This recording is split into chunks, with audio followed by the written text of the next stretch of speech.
Começando mais um episódio do Wiki Metal e com esses sinos literalmente do inferno que a gente acabou de ouvir, que me lembram demais, Nando, o Rock in Rio número 1, porque eu tinha, não sei, 15 anos, eu vi aquela cena pela primeira vez ao vivo, transmissão da Globo, eu lembro como se fosse hoje, o sino descendo, com aquele riff, assim, e aquelas badaladas gigante no palco, aquilo me impressionou tanto, assim como depois os canhões e todo o mise-en-scène que o AC/DC tem, mas estamos aqui para comemorar 40 anos de Back in Black, um disco que foi lançado dia 25 de julho de 1980. Esse episódio terá duas partes, a gente vai falar a primeira parte sobre esse aniversariante e a segunda parte sobre o outro memorável, lendário, icônico disco que realmente se ditou a regra, né? Ditou o formato do thrash metal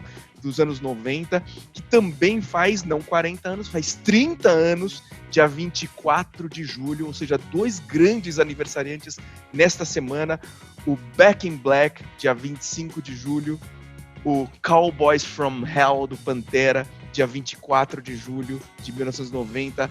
Eu, Daniel Dischler, juntamente com Nando Machado, para falar disso aqui ao som de Hell's Bells. Isso mesmo, estamos falando de dois discos que marcaram muito a nossa vida. O Back in Black, eu pelo menos não tive a oportunidade de ouvir quando ele foi lançado, né? Era uma criança na época, mas ele mudou a nossa vida e é um dos discos mais influentes, mais bem-sucedidos comercialmente até hoje, um dos discos mais vendidos da história da música, né? Não só do rock, não só do rock pesado, mas poucos discos na história da música venderam tanto quanto o Back in Black, talvez o Thriller do Michael Jackson, algum disco dos Beatles aí, mas o Back in Black carregou durante muitos e muitos anos esse troféu aí de disco mais vendido. E falando de um mais jovem, esse sim, a gente acompanhou muito já desde o lançamento, né? Dia 20, os dois praticamente no mesmo dia, né? Fazem aniversário quase no mesmo dia, um lançado dia 25 de julho, o outro dia 24. Mas o Cowboys from Hell, sim, do Pantera, podemos dizer até que é o disco de estreia do Pantera, pelo menos é assim classificado pela banda, né? Reconhecido pela banda como o primeiro disco da banda, apesar dele ser, na verdade, o quinto disco de estúdio do Pantera, ele é o primeiro disco do Pantera que a gente realmente conhece, né? Os outros quatro realmente a banda fazia outro tipo de som, eles nem estão disponíveis nas plataformas digitais. O Cowboys from Hell aparece como o primeiro disco da banda e, discos sensacionais, cada um no seu estilo e discos únicos e provaram, né, ser super importantes, resistindo aí o teste do tempo, né? Sem dúvida, Nando. E vamos começar a descrever um pouquinho mais. Primeiro, o Back in Black do AC/DC, como você disse, né, 50 milhões de cópias vendidas, um dos mais vendidos da história da música, e um disco marcante, né? Porque é o primeiro disco com Brian Johnson, ou seja, Angus Young, Malcolm Young, Cliff Williams e Phil Rudd tinham um problemaço, né? Que eles tinham atingido o sucesso maior da banda até então, em 1979, com Highway to Hell, quando o vocalista Bon Scott falece, né? E eles ficam com a dúvida, continuamos com a banda, não continuamos? E aí eles trazem um vocalista, uma banda chamada Geordie, né? O Brian Johnson, para integrar o time e realmente gravar um disco que é de volta de preto, né? De volta de luto, a capa, né? Ela remete a luto também, um pouco por conta da morte do Bon Scott, é uma capa inteira preta. E que sucesso aí, não é que eles continuaram com a banda, eles simplesmente fizeram o maior sucesso, um dos maiores sucessos da música. O AC/DC, eles estavam num ritmo super frenético, investindo muito no mercado americano, né, tentando conquistar o mercado americano durante muitos e muitos anos, até que para o Highway to Hell eles contratam um produtor muito importante, que na verdade na época era um produtor não novato, mas ele não tinha tido muito sucesso comercial com muitos artistas, né? Ele tinha produzido alguns discos do Boomtown Rats, que é a banda lá do Bob Geldof, né? A banda irlandesa, e acho que foi a banda mais importante que ele produziu até ser contratado para produzir o Highway to Hell. O AC/DC até então só produzia seus discos com a dupla Vanda Young, né? Que o George Young era o irmão do Malcolm e do Angus, era um produtor, já tinha tido uma banda, né, anteriormente ao AC/DC, fez até um certo sucesso lá na Austrália, mas virou o produtor da banda e ele sempre produziu os discos, mas nunca tinha achado ainda aquela fórmula mágica para atingir o sucesso comercial.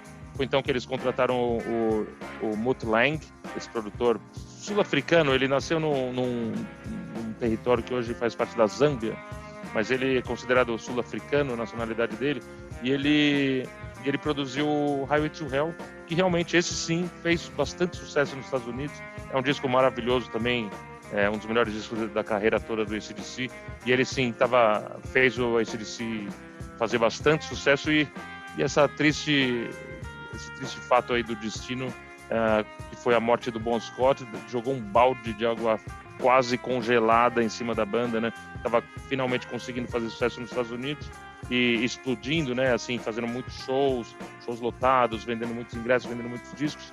E aí morre o vocalista da banda, né? Uma morte super trágica, uma morte inesperada, uma tristeza além de tudo, porque o Bon Scott era um grande talento, um grande vocalista e até hoje faz muita falta. E imagina para a banda que está começando a fazer sucesso depois de 6 álbuns de estúdio, perde o seu vocalista de uma maneira terrível, né? O cara sai para beber e aí estava inconsciente, os amigos deixaram ele dormindo na parte de trás de um carro estacionado na frente da casa deles, e o cara no dia seguinte vai lá e vê que o Bon Scott já estava sem vida, né? Já chegou no hospital sem vida. É muito triste, mas eles conseguiram. Isso sim foi a volta por cima, né? Inclusive dizem que foi o Mutt Lange que recomendou o Brian Johnson, né, do Geordie, né?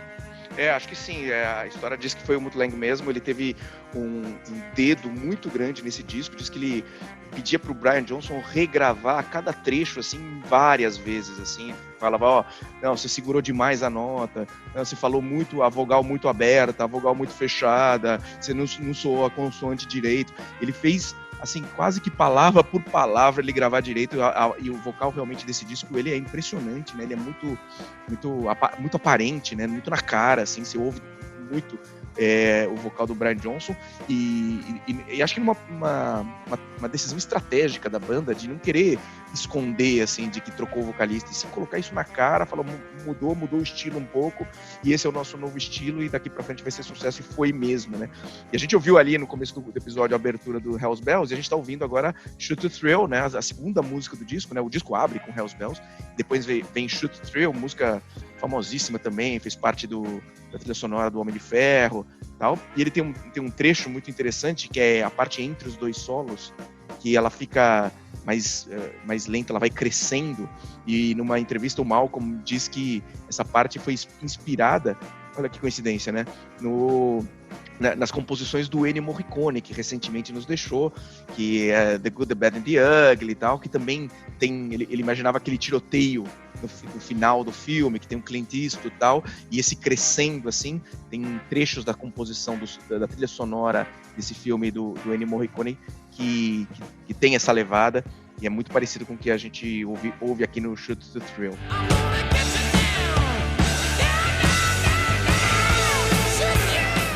E é muito legal esse disco, ele acabou sendo gravado nas Bahamas, né?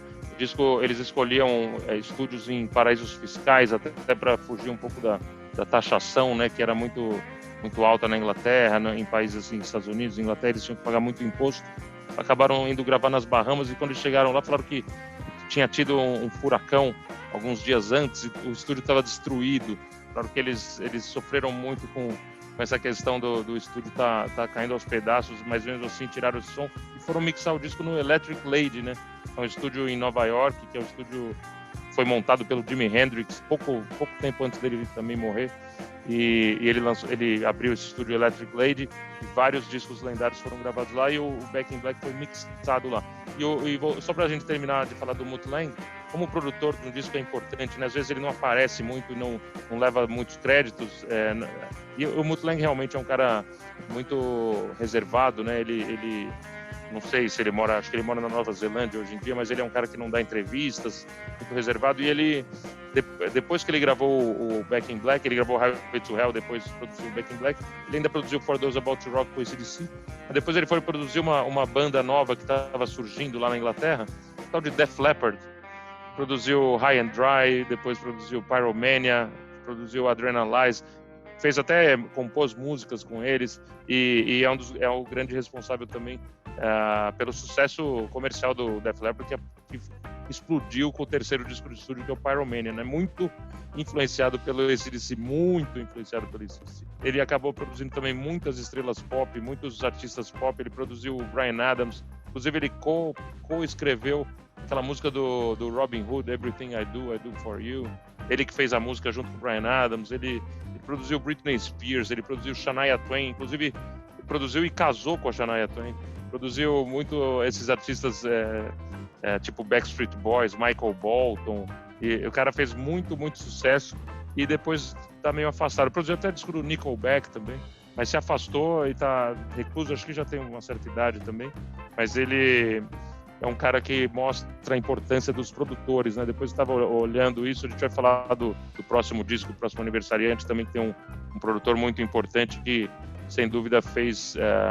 É um dos responsáveis pelo sucesso das bandas. Muito legal. E falando do disco, né, Nando, a gente já tá ouvindo aí outros sons, né? Esse disco não é à toa, né, que ele fez esse sucesso comercial, porque, não sei se você concorda comigo, mas acho que são 10 músicas que poderiam ser single às 10, né? Porque elas não tem música ruim nesse disco. Claro, tem as que realmente estouraram, que todo mundo conhece, e as que não são tão conhecidas, mesmo assim, são grandes músicas, tipo What Do You Do For Money Honey, Giving the Dog a Bone, Let Me Put My Love Into You. São músicas que de vez em quando eles tocam ao vivo, tudo, e fizeram muito sucesso, e com isso fecha o lado A. O lado B já começa com aquele riff histórico, icônico, faixa título na Back in Black, é uma música que muito, todo mundo que toca guitarra toca aquele riff de abertura.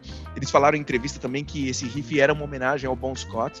Eles queriam que fosse um riff para ele, um riff de celebração, um riff alegre, não um riff mórbido nem nada, porque o Bon Scott era assim, era um cara alegre, era um cara festivo e tal. Então, esse Back in Black, a música que quando a gente tinha, né, os vinis, o LP, é a música que abre o lado 2, Back in Black, com esse riff maravilhoso. A gente vai ver um pouquinho aqui.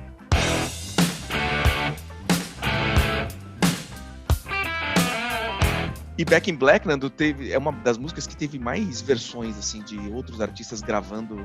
É uma música muito tocada. Tem até a versão da Shakira. Eu tô cantando Back in Black. Nossa, essa eu nunca ouvi. Confesso que nunca ouvi.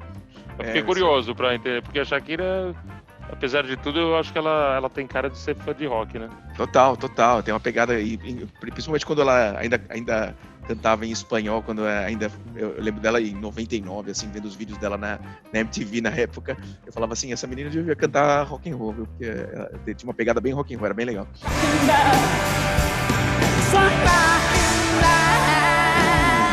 Bom, e aí vem You Shook Me All Night Long, que, sei lá, uma música inacreditável também. Esse disco é demais, né?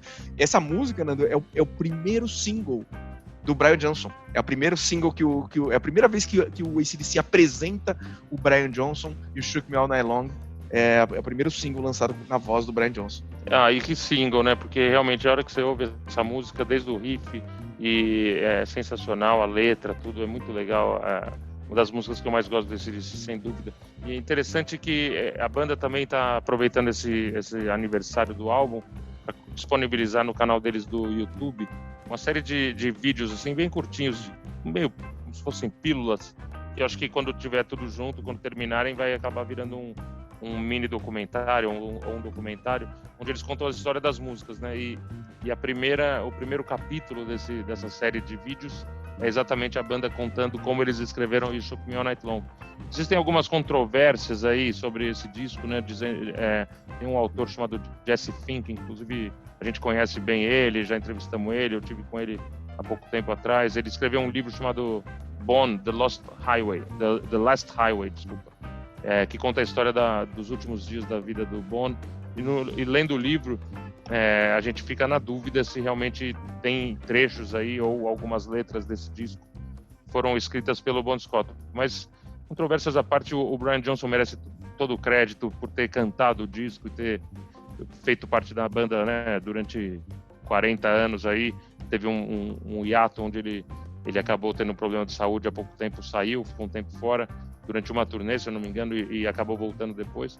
Mas o Brian Johnson merece todo o crédito, porque 40 anos cantando essas músicas com esse tom lá em cima, não é para qualquer um, não. Não é mesmo. E em Shook Me, em particular, tem essa controvérsia grande, porque tem muitos depoimentos de pessoas da época dizendo que a frase "She told me to come, but I was already there" era uma frase que eles já tinham visto o Bon Scott ou falar, ou escrever, ou dizer isso aqui eu vou usar numa música e tal.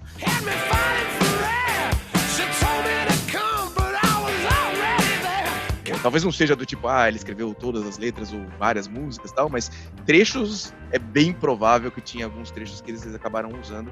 Tem, como você disse, controvérsias aí nesse disco também por conta dessa questão do uso ou não do Bon Scott. Os irmãos Young afirmam que eles não usaram nada.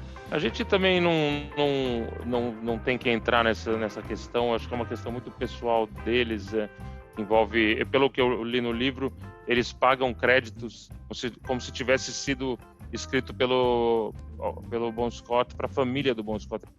O autor descobriu isso através de muitas investigações. Ele entrevistou muitas namoradas do Bon Scott e algumas delas comentaram que ele falava tipo "the slightest eyes" para uma, usava algumas expressões que realmente estão na letra da música. Eu acho que essa aí é a mais provável ou possível que tenha sido escrita pelo Bon Scott, mas assim, eles que se entendam, né, meu? A gente tá aqui como fã, a gente adora o disco. O Bon Scott, tenho certeza, também a família dele foi aí, recebeu todos o que tinha que ter recebido pelos... Pô, também não é pouco, né, meu? Só de High Voltage, Dirty Deeds, Let There Be Rock, Power Rage, Highway to Hell, só disso aí, os caras acho que já estão tão bem, né? E aí por algumas gerações, né? Então, tá tudo certo. E aí o disco fecha depois com Have a Drink on Me, Shake a Leg e Rock and Roll and Noise Pollution. Todas as músicas muito boas, muito legais, músicas tocadas ao vivo, descasso, né? Descasso do começo ao fim. Muito, muito legal o Back in Black e tá vivo até hoje, né? Você ouve, é impressionante. O disco foi gravado 40 anos atrás, você coloca no som e ele bate. Tal qual esse disco bate no peito, esse riff de guitarra também bate.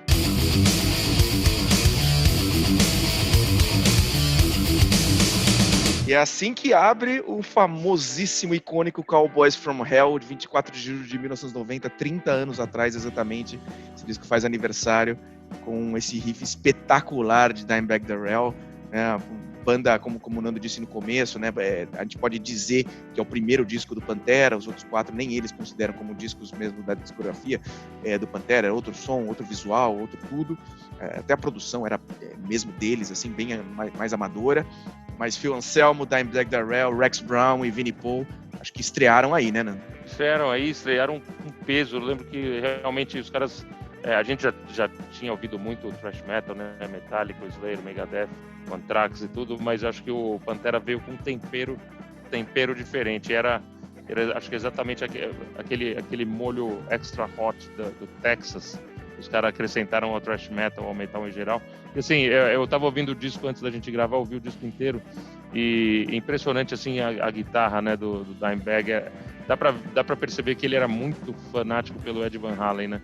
Então, assim, na minha cabeça, o Pantera, esse disco é um thrash metal com uma influência grande das guitarras do Van Halen. E dá pra sentir um pouco também de influência do Kiss.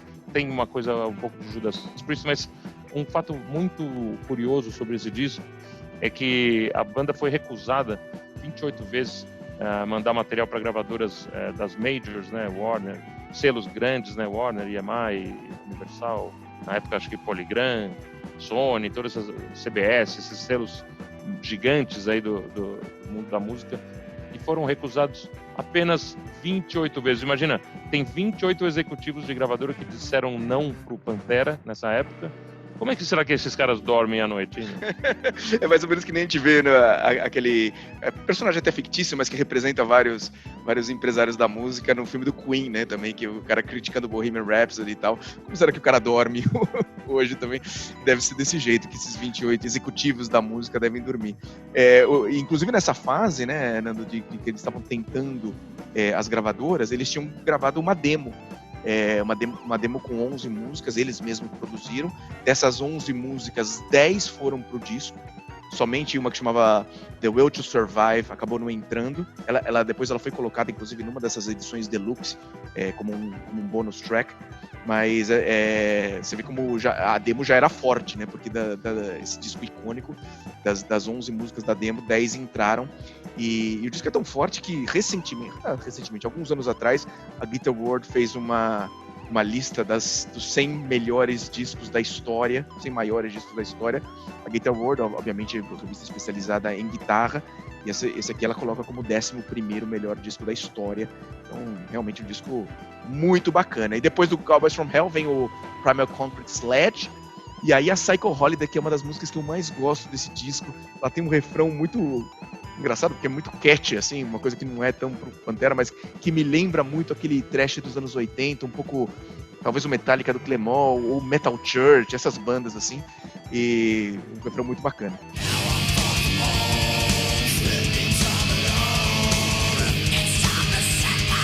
É interessante você ter citado o Metal Church, porque o produtor que eles chamaram para tirar o som desse disco é um cara chamado Terry Date, um cara que eles tinham gostado muito do trabalho que ele tinha feito no disco Years of Decay do Overkill. O Dimebag comentava que queria o som da guitarra igual do Bob Gustafson, né, do Overkill.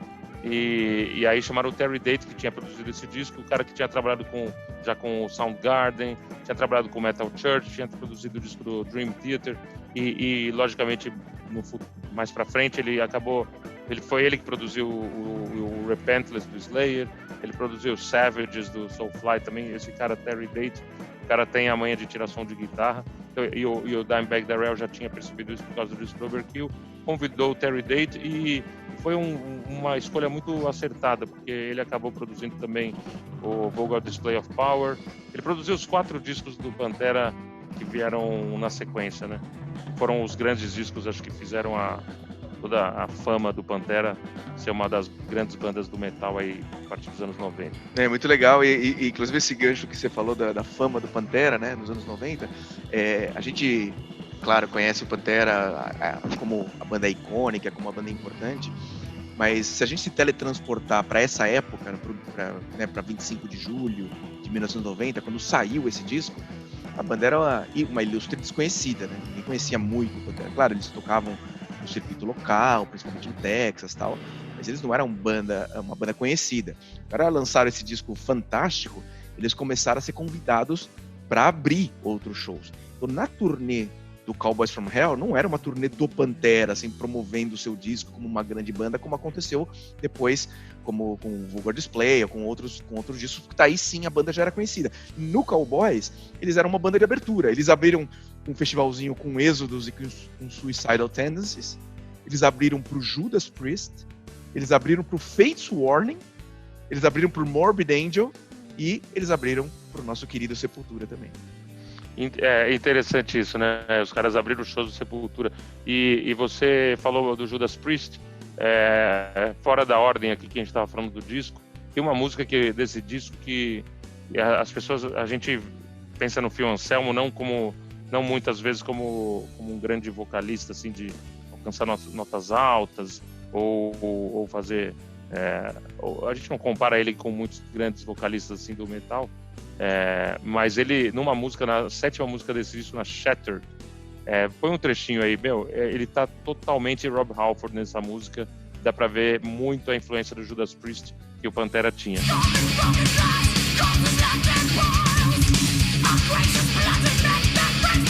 Um trechinho de Shattered, e o Halford, inclusive, tocou com a banda um pouquinho junto com o Annihilator. Acho que teve um show que foi uma turnezinha aí que foi Pantera, Annihilator e Judas, e o Rob Halford cantou com eles trechos. Então realmente essa ligação, principalmente na Shattered que você fala, parece realmente muito o Rob Halford. E aí você falou do Phil Anselmo, que a gente não pensa nele como um grande vocalista. Acho que um dos singles desse disco, uma música icônica, Cemetery Gates, mostra, né, a versatilidade dele também, ele fazendo um outro tipo de voz, não muito comum na discografia do Pantera, mas um vocal melodioso muito bonito, né, muito legal também, pra gente ouvir um trechinho aqui de Cemetery Gates.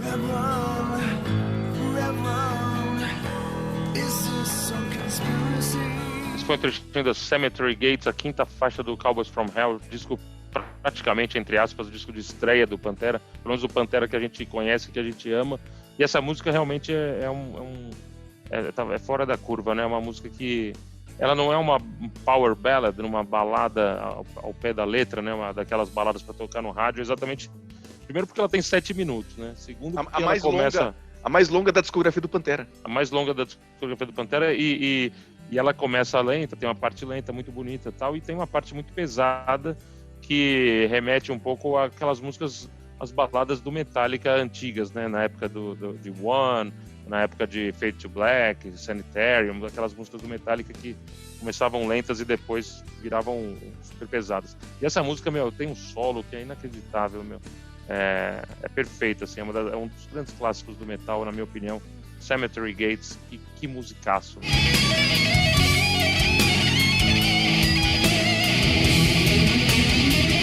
Muito legal. É o disco inteiro, né? A parte final do disco, a reta final também é bem legal, com Clash with Reality, Medicine Man, Message in the Blood, The Sleep. E eu acho que a música que fecha também, o Phil Anselmo também está inspirado nessa aí, chama The Art of Shredding.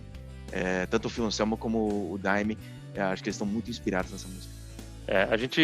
Eu confesso que eu vi esse disco dá uma certa tristeza, porque a gente que acompanhou essa banda desde da sua aparição até o seu fim, né, sabe que hoje é impossível que essa banda volte, principalmente porque já não estão mais aí os dois irmãos, né, o Dimebag Darrell e o Vinnie Paul. A gente inclusive teve com o Vinnie Paul, passei um dia com ele aqui em São Paulo. Ele veio aqui com o Hell Yeah, quando eles tocaram no Maximus, e a gente fez entrevista com ele, cuidou de toda a agenda promocional do Hell Yeah, e ele foi muito simpático.